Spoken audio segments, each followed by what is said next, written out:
নমস্কার, আমি পাঞ্চালি।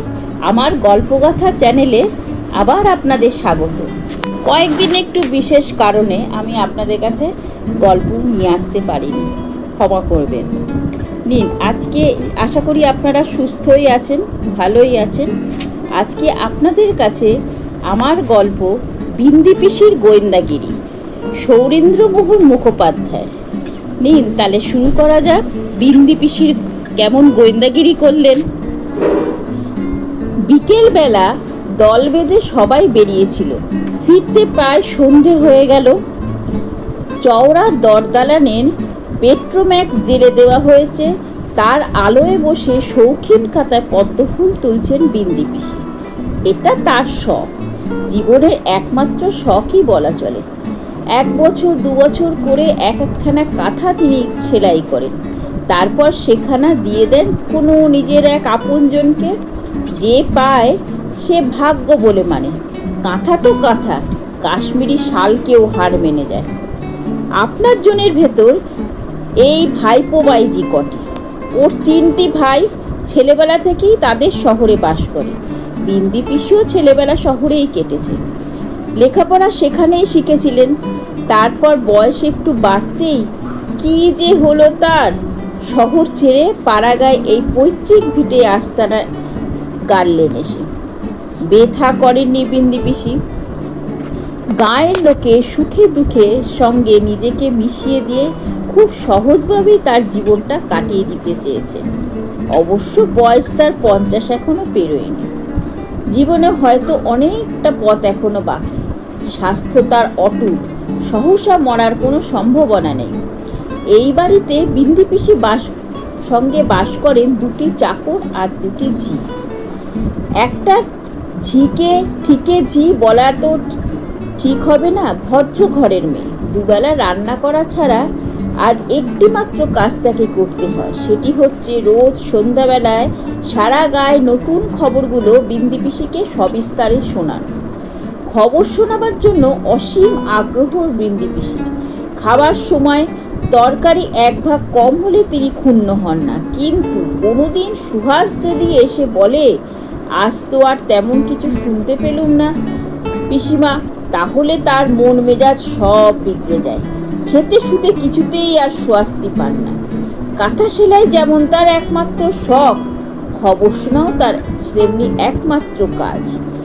আর এক মজা, যা শোনেন তা তিনি কখনো ভোলেন না। এবারকার এই পুজোর মরশুমে ভাইপো বাইজিরা সবাই এসে জুটতে পারেনি। অনিশ কানাডায় গেছে, নীলা জাপানে। দেশে থাকলে পিসিমার বাড়ি পুজোর সময়টা 2 দিনের জন্য আসবে না, এমন ভাইপি ভাইজি বিন্দি পিসির একটুও নেই। সবাই ওরা দারুণ ওকে ভালোবাসে। বেরিয়ে এসে একে একে সবাই ধপাস করে এসে বলল বিন্দি পিসির সামনে। সুহাস তৈরি ছিল। 1 পেয়ালা গরম চা ঢেলে 1 প্লেট নিমকি কচুরি তখন ধরে দিল প্রত্যেকের সামনে। কিন্তু এ তো হলো, কিন্তু রাত 10টা এখনো সময় কাটে কি করে? অজয় জিজ্ঞাসা করলো রেবাকে। আমি কিন্তু আজ গান গাইতে পারবো না, আগে থেকেই সাবধান হয় রেবা, গলা আমার ধরে আছে। 2-1টা গল্প টল্প হোক না, প্রস্তাব করে সমীর। সে লেখক মানুষ, যে কেউ যে কোনো গল্প তার প্লটে পেয়ে যাবে একটা, তার থেকে ও প্লট পেয়ে যাবে একটা। তা বলে ভূতের গল্প নয়। আগে থাকতে আপত্তি জানায় রেবা। সে নাম করা অধ্যাপিকা, কিন্তু রাত্রিরে ভূতের নামে তার এখনো গা ছমছম করে। এতক্ষণে বিন্দি পিসি কথা বলেন। আমার বাড়িতে যখন তোরা এসেছিস, তোদের সময় যাতে আনন্দে কাটে, আমার তো সেটাই দেখা দরকার। আমি বলি, ভূতের গল্প বাদ দিয়ে অন্য কোনো গল্প হোক। সবাই তোরা দেশে বিদেশে বেরিয়েছিস, অনেক কিছু দেখেছিস। তোরা নিজেদের অভিজ্ঞতা থেকে এমন একটা কিছু বল যার ভেতর একটা চমক আছে, যা থেকে চিন্তার কিছু খোরাকও পাওয়া যায়। প্রস্তাবটা সকলেরই মনে ধরে, তবে কেউ ঘাড় পাততে চায় না। অজয় বলে, শান্ত শুরু করুক। প্রশান্তকে ইশারা করে দেখায় রঞ্জনাকে। শেষ পর্যন্ত সবাই এক কাট্টা হয়ে রাঘবকেই ধরে পড়ল। ওহে ডাক্তার, তুমি এই সংকটে উদ্ধার করো ভাই আমাদের। রাঘব একটুখানি ভেবে নিয়ে তারপর বলল, আমি রাজি আছি, কিন্তু একটা শর্তে। গল্প শেষ হবার আগে আমি একটা প্রশ্ন করব সবাইকে। নিজের নিজের জ্ঞান বুদ্ধিতে প্রত্যেকেই তার উত্তর দিতে হবে। সেই সব উত্তর শোনবার পর গল্পটি আমার শেষ করব। অধ্যাপিকা রেবা যেমন ভয়ানক বিপন্ন হয়ে বলল, জ্ঞান বুদ্ধি মতন উত্তর দিতে হবে? যার জ্ঞান বুদ্ধি কিছু নেই, যেমন আমি, সে কি করবে? রঞ্জনা সম্প্রতি পুলিশ ইন্সপেক্টর হয়েছে। এক ধমক লাগিয়ে দেয় রেবাকে। জ্ঞান বুদ্ধি নেই মানে কি? জ্ঞান যার নেই সে অজ্ঞানতারই পরিচয় দিক। সে বুদ্ধি নেই তো সে নির্বোধের মতনই জবাব দিক। ওগুলোই দরকার। ওতে প্রশ্নের উত্তর না পাওয়া যাক, মজাটা পাওয়া যাবে।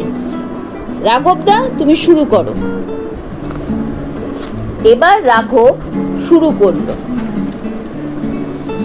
আমি সেবার ইন্দোনেশিয়ায় সরকারি চাকরি নিয়েছিল 1 বছরের জন্য, জানিস তো সবাই। আমায় দিলে মায়ানমারে, একেবারে সমুদ্রের ওপরে। মহাযুদ্ধের সময় একেবারে ধ্বংস ও চূর হয়ে গেছিল জাপানি বোমায়। এখন নতুন করে গড়ে তোলা হচ্ছে। ছোট্ট একখানা বাড়িতে ডাক্তারখানা, ডাক্তারের থাকার জায়গা তার ভেতরে আর হয় না, যাই কোথায়। একটা ভালো হোটেল গড়েছে ওখানে এক চীনে কোম্পানি। আমি সেখানেই ঘর নিলুম একটা। হোটেলে অবশ্য স্থানীয় লোকদের জন্য নয়, তাদের হোটেল থাকার দরকার, পয়সা নেই। হোটেলটা হয়েছে যারা বেড়াতে যায় তাদের জন্য। মায়ানমার সমুদ্র তীরটি স্নানের পক্ষে একটি আদর্শ জায়গা। মালয়, জাভা, সুমাত্রা থেকেও শৌখিন লোকেরা সমুদ্র স্নান করার জন্য মায়ানমারে আসে। একজন 2 মাস 4 মাসও থাকে। হোটেল তাহলে চলবে না কেন? স্থায়ী বাসিন্দা আমি একমাত্র একাই। বেশ স্বাস্থ্যকর জায়গা, খাবার জিনিসও বেশ মেলে। বেশ আনন্দেই আছি বলতে গেলে। একদিন ডাক্তারখানায় কাজ ছেড়ে সবে হোটেলে ফিরছি। নিচের বড় হলটায় এক পাশে ম্যানেজার অফিস, আরেক পাশে ওপরে উঠবার সিঁড়ি। আমি সিঁড়ি দিয়ে উঠছি, হঠাৎ কানে এলো, yes we are from Calcutta. Calcutta শুনে আমি দাঁড়িয়ে পড়লুম সিঁড়িতে।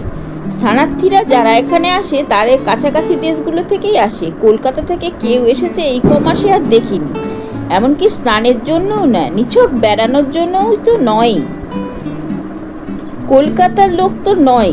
আমার অত বড় ভারতবর্ষের কোনো জায়গার লোককেই এখানে দেখিনি এ যাবৎ। আমার নাম ভবতোষ রায়, ইংরেজিতে ওদের একজন বলছে। চীনে ম্যানেজার ইংরেজি বোঝে এবং সে বলতে পারে। না পারলে আমিও থাকতে পারতুম না এ হোটেলে। আমার নাম রামতনু সেন, বলছে আরেকজন। তাকিয়ে দেখলুম বই কি, বাঙালি, কলকাতার লোক, থাকবে হয়তো কিছুদিন। বাংলা কথা বলতে পারবো অনেক দিন পর। আনন্দের কথা কই কি। দুজনেই যুবক, মাথায় প্রায় সমান সমান, রঙও প্রায় একই রকম, শ্যামলা। সিঁড়ি থেকে মুখ একজনের ভালো করে দেখতে পেলুম না। যাক, পরে দেখবো। এখন ওরা তো রইলই। আমার কাজ আছে, খাওয়া দাওয়া সেরে বেরোতে হবে। গাড়ি নিতে আসবে। 6 মাইল দূরের মিলিটারি ছাউনিতে একটা কঠিন কেস আছে। ছাউনির ডাক্তার আমার পরামর্শ চান।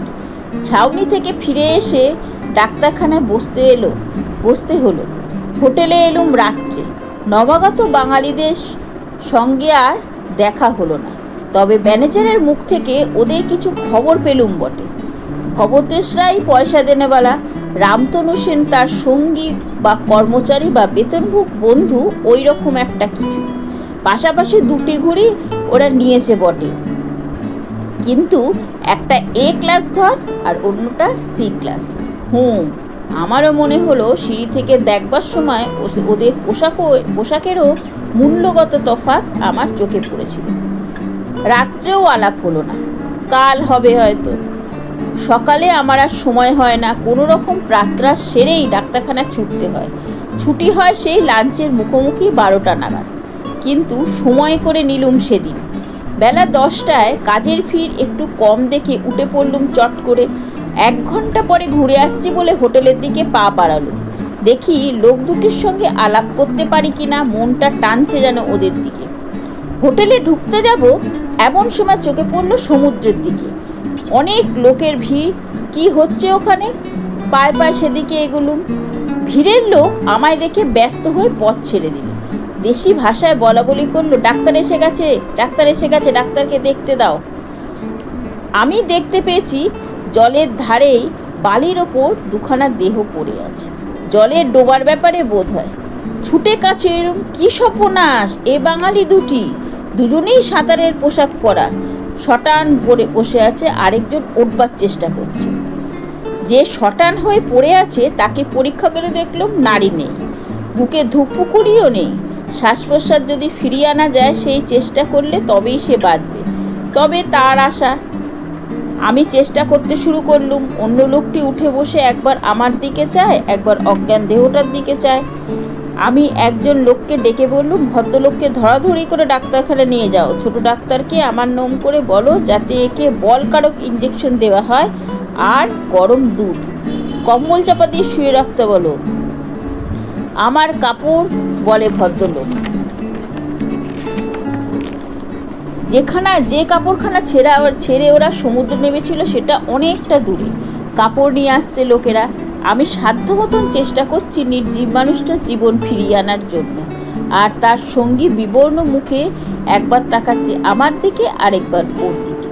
শেষ পর্যন্ত সে বলেই ফেললো ইংরেজিতে, বাঁচবে কি? আমার কানে কট করে বাজলো প্রশ্নের সুরটা। লোকটা বাঁচলেই যেন প্রশ্নকর্তার বিপদ যেন। আপনার নাম? বাংলাতে আমি জিজ্ঞেস করলুম। সে চমকে উঠল, যেন ভূত দেখেছে। আপনি বাঙালি? হ্যাঁ, বাঙালি আমি। আপনারাও বাঙালি? সেটা তো শুনছি আমি। আপনি ভবতোষবাবু না রামতনুবাবু? উত্তর দিতে গিয়ে কি একটা ঢোক গিলল লোকটা। আমার নাম ভবতোষ রায়, আর এ রামতনু সেন, আমি ওর কর্মচারী। ওদের জামা কাপড় এলো। বাঙালি পোশাকে স্নান করতেই এসেছিল দেখছি। আশ্চর্য! ভবতোষ কম দামের জামাটা আর নিচ্ছে না। সামনে নিল, মাথার ঠিক নেই, বিড়বিড় করে দামি সিল্ক শার্টটাই নিয়ে নিল।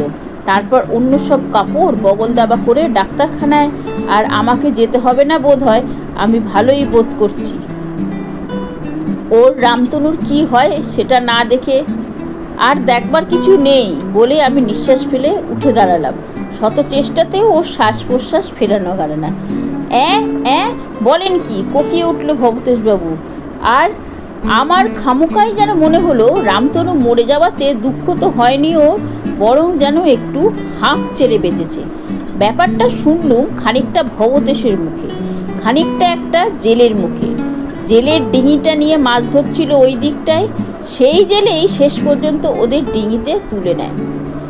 সাঁতার দিচ্ছিল ভবতোষ রামতনু দুজনে। ভবতোষ যাচ্ছিল আগে আর রামতনু পেছনে। দূরে, আরও দূরে চলে যাচ্ছিল তারা, কুল থেকে বেশ খানিকটা দূরে। ভবতোষ বলে, রামতনু পিছন থেকে ডাকতে লাগলো ফিরে আসবার জন্য। ভবতোষ যেন আরও এগিয়ে যেতে সাধ হচ্ছিল। রামতনুকে সে ফিরে পেতে বলছিল, তুমি হাঁপিয়ে গিয়ে যদি থাকো তাহলে আমি পরে আসছি, এক্ষুনি ফিরে আসতে হচ্ছে না আমার। রামতনু কিন্তু সে কথা শোনেনি, এগিয়ে যাচ্ছিল ভবতোষের দিকে। ওর কাছাকাছি আসতেই কিন্তু দেখলো ও হাঁফাচ্ছে। ভবতোষ এসে ধরলো ওকে, কিন্তু এমনভাবে জড়িয়ে ধরলো ভবতোষকে যাতে দুজনেই ডুবে যাওয়ার দাখি। অনেক কষ্টে ভবতোষ ওর হাত পা ছাড়ালো।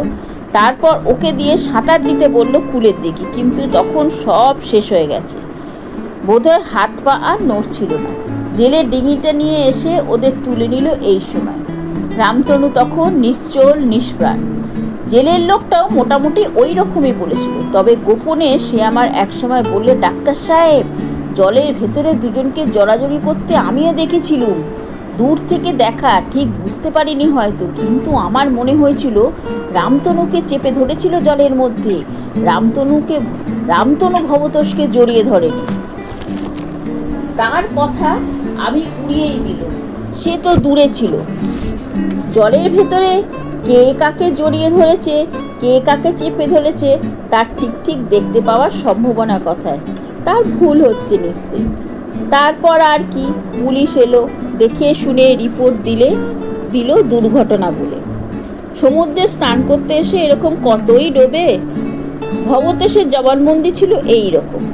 সংসারে তার কেউ নেই, দেদার টাকা, দেশ ভ্রমণের ইচ্ছে ছিল, একা যাবে না, আধা বৃত্ত আধা বন্ধু হচ্ছে, লেখাপড়া জানাও কোনো ভদ্র সন্তানকে সে নিয়ে যাবে। লোকের জন্য বিজ্ঞাপন দিতে গিয়েই ওই রামতনু এলো। বাংলাদেশের ফরিদপুরে বাড়ি। বাংলাদেশের ওর ওপর একটু পক্ষপাত আছে, কারণ 3 পুরুষ ধরে কলকাতার বাসিন্দা হলেও তার আদিবাস ছিল ময়মনসিংহে। কথার একটু টান তাই এখনো আছে, যদিও ও দেশের সম্পর্ক নেই আজ 50 বছর। তাই রামতনুকেই নেওয়া হলো। লোক ভালো ছিল বলেই, কারণ ও দেশে আগে 2-1 জায়গা চাকরি বাকরি করেছে, সুপারিশের চিঠিপত্রও ছিল। ওকে বহাল করার মাসখানেক পরেই এদিক পানে বেরিয়ে পড়ে। রেঙ্গুনে এসে মায়ানমু জায়গাটা সুনাম পায়। সাঁতারের ঝোঁক আছে বরাবর। এই সাঁতারই নাকি খুব সুবিধে মায়ানমুতে। এখানে আসতেই প্রথম দিনেই এই বিপদ হয়েছে। ভবতোষ যেন খুব মুষড়ে পড়ল এই দুর্ঘটনায়। প্রায় আমার কাছে আসে আর ওষুধ চায়, ঘুম হচ্ছে না বলে। কথা বলতে কি আমার মনে একটু সন্দেহই হয়েছিল। এই বলে সন্দেহ ছিল যে জেলের কথাটাও মিথ্যে নাও হতে পারে। অর্থাৎ ভবতোষ জলের ভেতরে চেপেই ধরেছে রামতনুকে। আমি যখন রামতনুর দেহে প্রাণ ফিরিয়ে আনার চেষ্টা করছিলুম সেদিন, তখন ভবতোষের ভাবভঙ্গি ঠিক স্বাভাবিক লাগছিল না। বিশেষ করে সে বাঁচবে কি, সেই প্রশ্নের সুরটাই ছিল একমাত্র বেসুরো। জেলের সম্মুখে তার কথাটা আমি উড়িয়ে দিয়েছিলুম বটে, কিন্তু মনে মনে তা নিয়ে আমি অনেক তোলপাড় ভেবেছি। তাই ভবতোষ যখন ঘুম হয় না বলে ওষুধ চাইল, তখন আমি তাকে বলুন, ঘুম না হওয়ার কারণ তো একটা হতে পারে, সেটা হচ্ছে বিবেক দংশন। ভবতোষের মুখটা হঠাৎ কালো হয়ে গেল। আমার বিবেকের দংশন হতে যাবে কি জন্য? কি করেছি আমি? এই বলে সে পিছন ফিরে চলে গেল। ওষুধ আর নিল না। কয়েকদিন পরেই সে কলকাতায় ফিরল। আমার কেবলই মনে হতে লাগলো যেন একটা খুনি পালিয়ে যাচ্ছে। কিছু করার নেই, কেন কোনো প্রমাণও ছিল না যে সে রামতনুকে খুন করেছে। দিন যায়, প্রায় ভুলেই গেছি সে কথা। এমন সময় কলকাতার খবরের কাগজের এক কোণে একটা ছোট্ট খবর দেখল। তোমরা কি কেউ দেখেছিলে সেই খবর? ভবতোষ রায়ের আত্মহত্যার খবর। নিশ্চুপ হয়ে এতক্ষণ সবাই গল্প শুনছিল। এইবার এক একজন করে মাথা নাড়তে শুরু করলো। না তো, মনে পড়ছে না তো, ইত্যাদি সব। রাঘব বলতে লাগলো, আবার গঙ্গায় সেদিন সারাসারির বান। সেই বানের সময় দেখা গেল এক বস্তা দামি জামা, জুতো, কাপড় গঙ্গার ঘাটে পড়ে আছে। জামার পকেটে একখানা চিঠি। চিঠিতে লেখা আছে, অনুতাপের জ্বালায় জ্বলে পুড়ে মরছি আমি। মায়ের মূল সমুদ্রে রামতনু সেনকে ডুবিয়ে মেরেছিলুম। সেই পাপেই আমি জ্যান্ত নরকের আগুনে পুড়ছি। প্রাণ না দিলে এ পাপের প্রায়শ্চিত্ত হবে না বোধহয়। হত্যার বদলে আত্মহত্যা, তাই আমি গঙ্গায় জলে ডুবে মরছি আজ। ভবতোষ রায়। একসঙ্গে 6টা কণ্ঠের রব উঠল। দেবা, রঞ্জনা, প্রশান্ত, অজয়, সমীর, অভিজিৎ একসঙ্গে সবাই বলে উঠল। বিন্দি পিসি একবার চোখ তুললেন কাঁথা সেলাই থেকে। সে চোখে দুঃখের বা আফসোসের কোনো লেশমাত্রই দেখলাম না, বরং আছে একটা চাপা কৌতুক। বাবা রাঘব, ভবতোষের দেহটা কি পাওয়া গেল, না বানে ভেসে মায়ের মুখ সম্মুখে গিয়ে পড়ল? জিজ্ঞাসাটা বিন্দি পিসি করলো। সবাই হতবাক হবার কারণ 3টে। প্রথমত, বিন্দি পিসি যে গল্পটায় কান রেখেছেন এ কথাই কেউ ভাবেনি। সকলেরই ধারণা তিনি এক মনে কাঁথা সেলাই করে চলেছেন। আর দ্বিতীয়ত, এরকম একটা সঙ্গত প্রশ্ন একমাত্র তার মাথাতেই এলো এবং অন্য কারোর মাথাতেই এলো না। তৃতীয়ত, ওর প্রশ্ন করার ধরনটা যেন বিদ্রুপে ভরা। গোটা জিনিসটাই যেন তার কাছে একটা নিছক ধাপ্পা। যাই হোক, উত্তর দিল না রাঘব। বলল, দেহটা আর পাওয়া যায়নি। যাবে না জানতুম। বেশ, বলো। গল্প বলে আবার সেলাইতে মন দিলেন বিন্দি পিসি। রাঘব বলে যায়, আর বেশি কিছু নেই গল্পের। পুলিশ এলো, তদন্ত হলো। মায়ানমু থেকে ফিরে ভবতোষ কোনো এক হোটেলে থাকতো, আত্মীয়তার ছিল না, বন্ধুদেরও বর্জন করেছিল। মোটা মোটা টাকা প্রায় ব্যাংকে তুলত। ব্যাংকের টাকা শেষ করে দিয়েছিল প্রায়। কে রামতনু সেন? এদেশের লোকের মাথা ব্যথা তার জন্য। সে যে পাকিস্তানি মরেছে না ইন্দোনেশিয়ায়, তার জন্য ভারতীয় পুলিশের কি করবার আছে? আর ভবতোষ তো মরেই গেছে, তার যদি অপরাধ থেকেই থাকে, মরেই তো প্রায়শ্চিত্ত হয়েছে তার। এই পর্যন্ত বলে রাঘব থামল। কি হলো থামলে যে? প্রশ্ন ছজনের কণ্ঠ থেকে। এইবার আমার প্রশ্ন, প্রত্যেককেই উত্তর দিতে হবে নিজের নিজের জ্ঞান বুদ্ধি মতো। এই সেরেছে বলে রেবা ভয়ে ভয়ে বলল। বলো শুনি, রঞ্জনা বলে ওঠে নির্ভয়। প্রশ্ন, ভবতোষ কেন হত্যা করেছিল রামতনুকে? রামতনু টাকা চুরি করতো নিশ্চয়ই ভবতোষের পকেট থেকে। এই উত্তর রেবার।